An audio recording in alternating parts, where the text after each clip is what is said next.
Welcome back to It's Just Patter, the Scottish politics podcast for the girlies, by the girlies.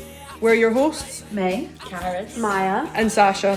So, today we'll be covering an issue that has been highly controversial in Scotland since 2016, Brexit. Just to give a quick overview, we'll be starting with an overview of Brexit, how the referendum came about, and how Scotland voted compared to the rest of the UK. Next, we'll look at Scotland's attitude towards the EU in the past compared to now, before exploring why Scotland switched up their voting towards the EU and how this diverged from the rest of the UK. After that, we'll go over some of Scotland's reactions to Brexit result, and then discuss Scotland's current and future relationship with the EU. We will also be taking little breaks between topics to give you guys some fun facts about Scotland to keep it a bit more lighthearted. Right, so before we get into the bits of Brexit's impact on Scotland today, let's take a step back and look at how we even got here. Brexit wasn't just something that happened overnight. There were decades of tension, debate, and let's be honest, quite a bit of political drama that led up to it. So, why did the UK even have a referendum on leaving the European Union in 2016? Well, a mix of reasons. First one being rising Euroscepticism, concerns over immigration, and a growing sentiment that the UK was losing control of its own laws. David Cameron, who was the Prime Minister at the time, thought calling a referendum would silence the Conservative Party divisions over Europe. We know today that certainly was not the right solution. And then there was a campaigning. The Leave campaign, backed by figures like Boris Johnson and Nigel Farage, focused heavily on taking back control of UK borders and laws. The Remain campaign, which was led by David Cameron, argued that leaving the EU would damage the economy and national security. For young people in Scotland, the pro-EU message resonated far more. So it was no surprise then that when Brexit did happen, a lot of younger Scots felt like their voices had been completely ignored. So, when the votes were counted, the UK as a whole had chosen to leave the EU by 52%. But when this was broken down by region, Scotland had voted very differently to the overall UK vote. 62% of Scots had voted to remain. In fact, every single council area in Scotland backed staying in the EU. But despite that, the overall result meant that Scotland was leaving the EU along with the rest of the UK. This result made it clear that Scotland and the rest of the UK, bar Northern Ireland of course, were on very different pages when it came to the EU. While England and Wales had majorities voting to leave, Scotland was pulling in the opposite direction. Now, 62% isn't an overwhelming landslide, but it was a solid, decisive majority to remain. And importantly for today's podcast, this put Scotland at odds with the rest of the UK. So what about the historical attitudes towards the EU in Scotland? And also it would be interesting to know how that's changed as well. So if we look a bit further back at Scotland and their views on the EU, we can see that their attitudes towards EEC membership, what we now know as the EU, in the 1975 referendum was quite different compared to the results in 2016.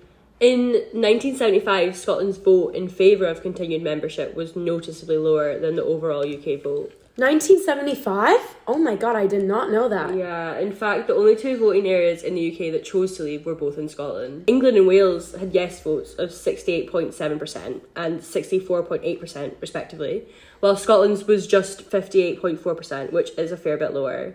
So if we fast forward back to the 2016 referendum, as we said, Scotland had the highest Remain vote of any part of the UK, with every Scottish local authority backing Remain.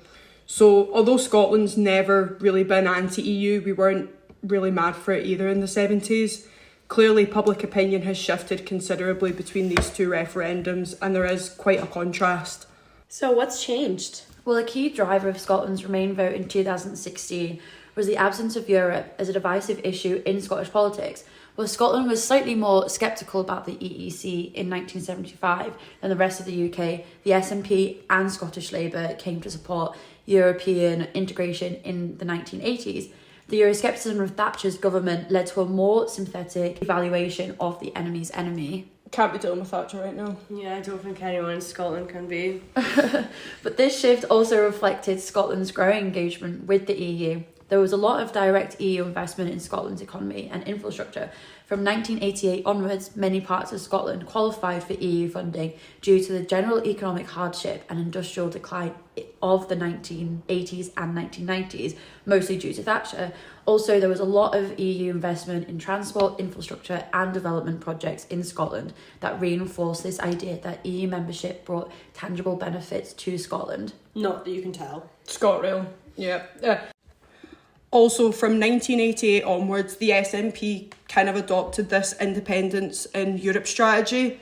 So EU membership was kind of seen almost as like a safety net that could support an independent Scotland by reducing some of the economic and security risks of separation from the UK.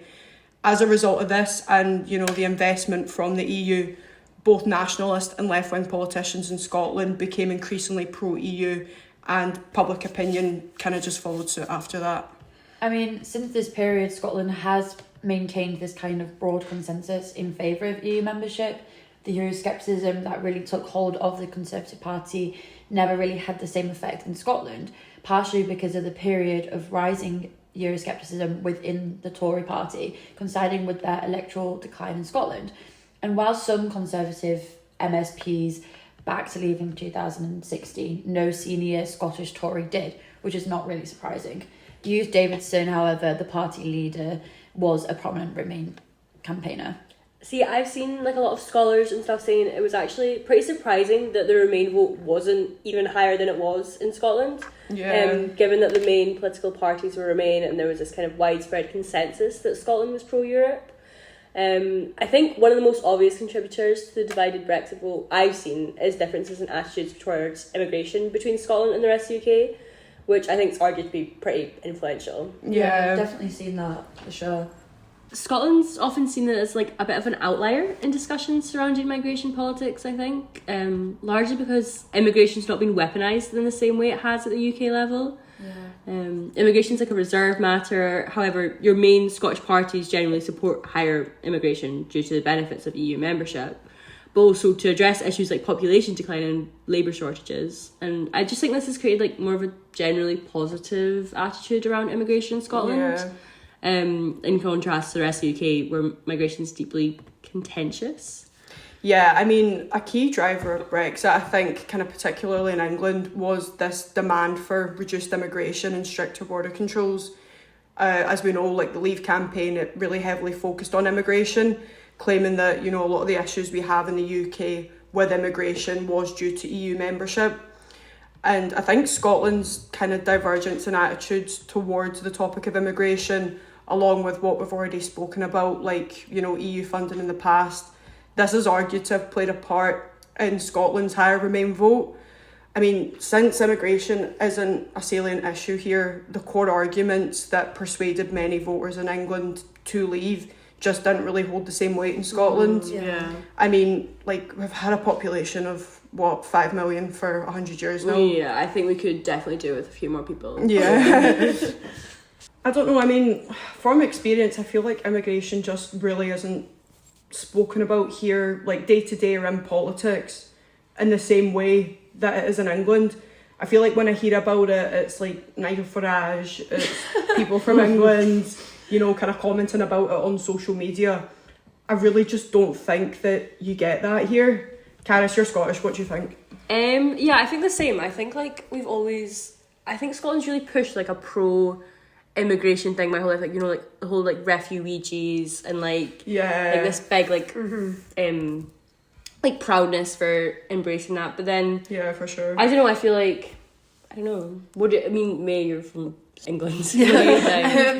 I'm from rural northern England, and it's definitely all white. Yeah. It's, you don't really, there's not that diversity, there's not that inclusivity. Yeah. And you do see such a push for anti-immigration kind of stances, and especially when it was the referendum. Yeah. I mean since moving up to Glasgow, I've definitely seen such a difference in kind of those attitudes towards immigrants. And I mean, even I'm such a big foodie, so even having all the different cultures and stuff. Nice. And did you guys actually know that chicken tikka masala was made in Glasgow? And I just think it really shows that it's just one of the many things that like contributes to like a more diverse Scotland. Like you've got something as famous like as a chicken tikka masala that you associate with a different culture. Yeah. It's actually made in like Glasgow, Scotland. I just think it's really cool. Yeah, I mean, like,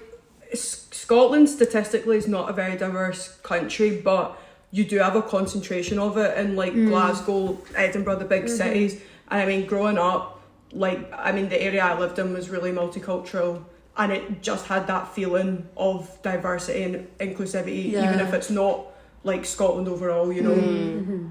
Well, that's so interesting that you say that about Scotland, because when I think of the UK, obviously the question that comes to mind isn't necessarily how diverse the country is, especially for Scotland, because we talked about how like the population isn't nearly as dense as it is in England. And you know, I'm from Canada, where immigration is also such a big issue there now, that people are really growing against the rising like sentiment of more people coming in the country. So I think that here in Glasgow, as an exchange student, so far I've had no issues in terms of like assimilating into the culture, but that's also maybe because I'm from North America. It is a Western country, so everything, like the social interactions are all pretty similar. But I think that we can just kind of tie this back to the reasons as to why Brexit happened and how people feel about it now as well. So I think that Brexit especially has been very politically difficult for a number of reasons. And I truly think that one of the biggest challenges that Scotland and the UK had to contend with was that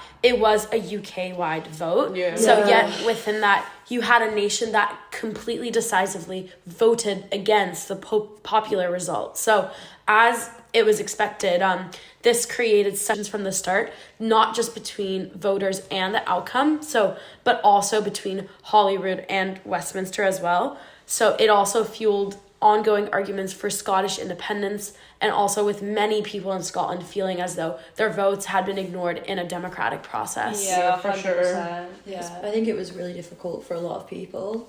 It is. I mean, well, this is the thing. It's like it was a UK-wide vote, but I think it's really hard to justify, like, you know, pursuing Brexit when an entire country within a country was like not wanting to vote for it. But I mean, after the Brexit referendum, First Minister at the time, Nicola Sturgeon, you know, she made it clear that she wasn't prepared to sit back and accept Brexit in light of Scotland's vote to remain.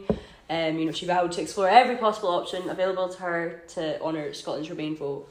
I think one of the most notable proposals was for Scotland to remain in the EU single market and customs union, even if the UK left. And this was laid out in a report published like December 2016 called Scotland's Place in Europe, People, Jobs and Investments. And the idea was that Scotland could maintain close ties with Europe, you know, continue to trade freely, benefit from key agreements like freedom of movement, which I definitely miss. And in theory, this could have been a compromise that respected the UK-wide leave vote and still respected Scotland's preference to stay closely aligned with the EU. But I mean, Westminster's approval was needed, and unsurprisingly, Theresa May's government completely shut it down. Basically, they argued it wasn't deliverable. All the EU member states would have to agree to it, and they just, you know, weren't willing to entertain the idea at all. I mean, it's typical Westminster for you. No, isn't it? I know. They were like, you're not getting away from this. So, Theresa May was not impressed by the Scottish Government's attempt to get away from Brexit, or kind of what May's government had planned for Brexit. She made it clear in a speech at a party conference, saying, "Because we voted in the referendum as one united kingdom, we will negotiate as one united kingdom, and we will leave the European Union as one united kingdom. There is no opt-out from Brexit." So that was my English accent. It was actually really good. That was alright, yeah. I thought it was okay. Not offended at all. Yeah, so Scotland was not about to get special treatment. We were all in this together, whether we liked it or not. And it was this kind of rejection from May's government, obviously amongst other things, that kind of just reinforced this growing sentiment that decisions were basically being made over Scotland's head without any real say in the matter. So in a survey from 2003, it was found that 82% of Scots believed that the UK government was bad at listening to the views of Scottish people. 82%? 82%. Yeah. And obviously the survey was for a while ago, but I think it just kind of highlights like the feeling that Scotland just is not listened to, and it doesn't really matter what they say. And I feel like instances like this of May just like not even entertaining their views it kind of does prove this argument a little bit. Yeah. I mean, the whole attitude of like the government not listening to Scotland, you can really see this immediately like after the Brexit result, with Sturgeon had raised the prospect of another independence referendum, which was quite a big deal. It had only been 2 years since the last Scottish referendum, and they voted no in 2014. But she argued that Brexit, and I'm not going to do a Scottish accent this time, constituted a significant and material change in the circumstances under which Scotland rejected independence. I think it's important at this time to remember that the no vote was only 55%. It was a tight vote, much like Brexit. A lot of people, myself included, have speculated that if Brexit had happened before the independence referendum rather than after, vote might have gone the other way. You know, that would have been enough to convince that only 6% of voters that they needed for independence.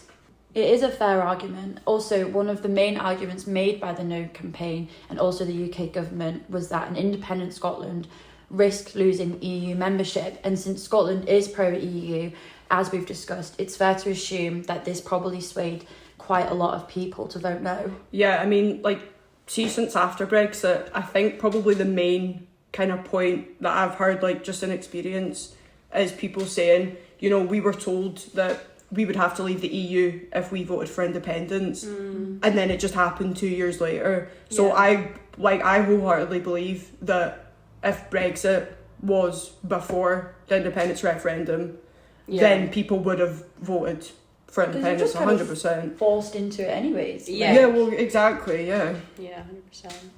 I mean, all this has kind of raised a wider constitutional question, one that goes beyond Brexit. I mean, back in 1975, when they had that EEC membership election and Scotland's vote was, you know, slightly more Eurosceptic than the rest of the UK. I mean, at that time, the UK was still broadly seen as a unitary state, so a split vote like we had in 2016 wouldn't have been seen as constitutionally significant.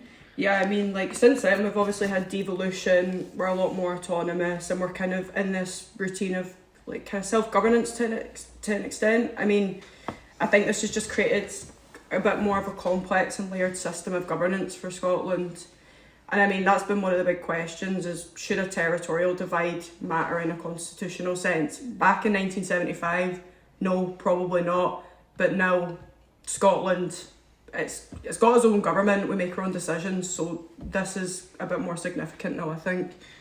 Yeah, to add on to that, I do think that the impact of Brexit on Scotland's overall feelings towards the UK is something that, like, truly continues to be strained by Brexit. A recent YouGov survey found that 70% of Scots believe that Brexit has weakened their relationship with the union. So I think that that's pretty understandable given what we've just discussed. And also when you look at the broader picture, it's this kind of resentment that's given some weight to the argument for independence as well. So Scotland's views do not align with the UK's when it comes to such influential matters like EU membership and immigration. So is it really viable anymore that we continue to be governed alongside these other states? Yeah, a lot of people don't think so. I think this is getting a little bit depressing. Sasha, do you have any more fun facts? Well, I do actually. So, the first waterproof raincoat was invented by a Scottish man named Charles Mackintosh in 1823. Not to be confused with Charles Rennie Mackintosh. This is a different man. Okay? Oh, is it? It is. Oh. So the guy who done all the nice architecture and that. Yeah. The stained glass and stuff? Yeah. This is not the raincoat guy, okay? Yeah. All right. And I just thought this was quite a funny fun fact, because obviously it had to be a Scottish person to invent the raincoat. You do need one here, it's very rainy, so There you go. Now, let's get on to the big question.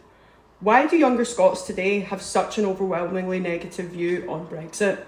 There's a few key factors that help to explain this. So one of the biggest historical indicators actually comes from the 2014 independence referendum. Back then, one of the strongest arguments against independence was that staying in the UK meant that Scotland remained in the EU. Many young people who voted no in 2014 felt betrayed when Brexit took that EU membership away, a decision that Scotland didn't even vote for. Fair enough. Yeah. And it just kind of reinforced the idea that Scotland's interests are being overlooked in UK-wide decision making. Yeah, 100%. As someone who didn't vote in the independence referendum Yeah, or same. Brexit, I was like, I'm growing up in a country where I've not even voted for, under circumstances I've not even voted for. And this is the thing, so it was like obviously in our teenage years that both these referendums happened, and like we had no control over it, but you know, we're 21, 22 now, and we are really feeling the effects of it the most, I think, in terms of like the economy and stuff, especially. But well, yeah, that's the thing with the economy. So young people in Scotland have grown up in a world where EU membership meant free movement, study abroad opportunities, and importantly, you know, economic stability. Yeah. And now, post-Brexit, I think many people feel Scotland is economically worse off. For sure. 46% of Scots believe the EU would be better for Scotland's economy. You know, younger Scots, especially students and early career workers, feel they've lost out on job opportunities in Europe. Yeah, I think like that's a big thing. I mean, personally, I feel like that's the biggest losses of Brexit. Yeah. You can't go and work abroad, and people just used to take that for granted. I think that was a really fun part of being a young adult for a lot of people. And also there's like the cultural aspect of it. I think it's important to note that Scotland has always had a more pro-European identity compared to the rest of the UK. Like for many younger Scots, being European isn't just a political issue, it's actually part of their identity. And you know, when Brexit happened, it wasn't just a policy change, it felt like something more personal had been taken away. I mean, yeah, even like in England, not being able to vote, especially at like 16, 17, really affected a lot of people. Like my sister was 17 during the referendum, and she was so angry at the fact that she couldn't vote in this because it's impacted her life so much. Yeah. I think that is one of the main frustrations felt with younger voters, and especially like in Scotland, because your voting age was lowered to 16 the spring of 2016 for the Scottish general elections and local elections, but this was not included in the EU referendum. A cabinet office minister, John Penrose, said that the fact that Scots youngsters will be able to vote next year but excluded from the referendum is an inevitable result of devolution. And I think this is really interesting, as just by changing the voting age it became a further problem, not just within the referendum but also within the union. It caused much disappointment between that 16 to 17 year old age bracket throughout Scotland, and to be honest throughout the rest of the UK, creating and leading to an overwhelming feeling that their voices were being ignored in the Brexit debate and overall in politics, which is, as we've been discussing, kind of like a common kind of topic. Yeah, I think just not being listened to. I mean, there's a YouGov survey I came across that shows that 80% of Scots believe Brexit has negatively impacted the UK economy. And I think, you know, it isn't just the young people. I think everyone is feeling the difference economically. Not feeling listened to, and they're really feeling the repercussions despite everything. And that difference between the English and the Scottish isn't always just about economic concerns, it's just about trust in the governance. And many young voters and many Scottish voters see Brexit as another example of Scotland being dragged in decisions they didn't support. So I think it's important to note that if we were to sum it all up, if you're wondering why younger Scots today are so against Brexit, it's probably because they see it as a complete betrayal of promises but made back in 2014 and a disaster for economic opportunities. So just a complete blow to their sense of identity as well. I mean, I think as well, it just kind of adds another depth to just the whole conversation around British politics as a whole, and that just lack of trust the people are having within the government, no matter even what party is in government. There's just this constant lack of trust, and you're seeing that just get worse and worse throughout the years. While we're on the topic of economic disasters, I think it's almost kind of ironic to note that Glasgow city chambers actually contain more marble that's more valuable than any in Vatican City. So we are a very prosperous country. It's just that it happened to be such a disaster for betrayal of promises made back in 2014. So anytime you're in George Square, look at the nice posh buildings, and you can actually go into Glasgow City Chambers for free. I think they do tours, don't they? So you you can go in and see all the beautiful Scottish marble. So now looking forward to Scotland, Europe, and I guess its future relationship. I think there's lots of possible routes and outcomes. During the 2014 independence referendum, there was a fair amount of debate around Scotland being able to join the EU if it became independent.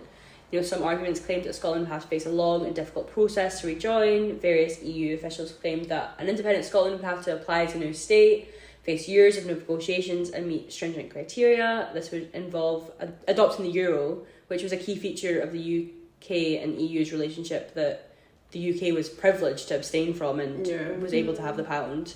These arguments fed into wider concerns about economic security of independent Scotland. Yeah, and I think EU membership will definitely be a compelling yes argument in future independence attempts. The case for independence now coincides strongly with the case to, re-access the EU single market and benefit from things like free movement in Europe. But, kind of beyond the economic arguments, EU membership also intersects with Scotland's identity for many people. Some argue that Scotland is inherently a European nation due to its cultural and historical ties with the continent. However, not everyone agrees with this. Many claim that Scotland is more kind of ingrained with British culture. Yeah, and I also think that the argument to rejoining the EU has been encouraged by the current Scottish government within the debate for independence. So since 2016, Scottish attitudes towards Brexit have become intertwined with their stance on Scotland's position within the Union. So the National Centre for Social Research found that support for independence has risen from 2014 since 2016. In 1999, between 2014, the support for this was between 23 to 35%, and since 2019, support has been consistent around 50%. So I think it's really important to note that the economic frustration that has occurred post-Brexit has become apparent, with 46% of Scots believing that the EU would be better for Scotland's economy. And in fact, this has created an overall feeling that the union is not providing for the Scottish people as well. Yeah. As a break from all the facts and figures, if we could have a fun fact to wrap us up, please, Sasha. Yeah, of course. So, fun fact, it was actually Robert the Bruce who was nicknamed Braveheart, not William Wallace, who the film Braveheart was based on. The character of Robert the Bruce did appear in the film, but the film obviously does suggest that Braveheart was William Wallace, and he was not. A lot of Scottish people aren't massive fans of the film due to its historical inaccuracies. Also, kind of the fact that they got an Australian to play, one of the biggest Scottish legends. Less than half the cast was Scottish. Carys, what do you think about this? Do you like the film? I actually like the film, but I feel like the more I learn about the film, the less I like it. Yeah, no, this is the thing. I feel like it was obvious though that Mel Gibson was not I didn't know who Mel Scottish. Gibson was before, and I watched it when I was young, and I was like, yay, Scotland. I didn't even know he was Australian. Yeah. This winds me up some though, see, every time they get a Scottish person in a film, they don't hire a Scottish actor, and they always butcher the accent, and I'm like, this is so obvious, but there you go, that's your fun fact. In true English form, I have not seen that film. So It's 3 hours long. Yes, long. All right, guys, so I think that's all we've got for today. So Sad. It's time to wrap it up. And from political tensions within the Union, the drama of Brexit is definitely far from resolved. Looking forward, is the aftermath of Brexit proven to be Scotland's breaking point in the Union? And how will they move forward in their relationship with the EU? Time will tell. will the people of Scotland ever be able to come together and decide the fate of Scotland's independence? We would love to hear your thoughts on if Scottish independence is inevitable in the shadow of Brexit. Comment below, and thank you for listening to It's Just Patter!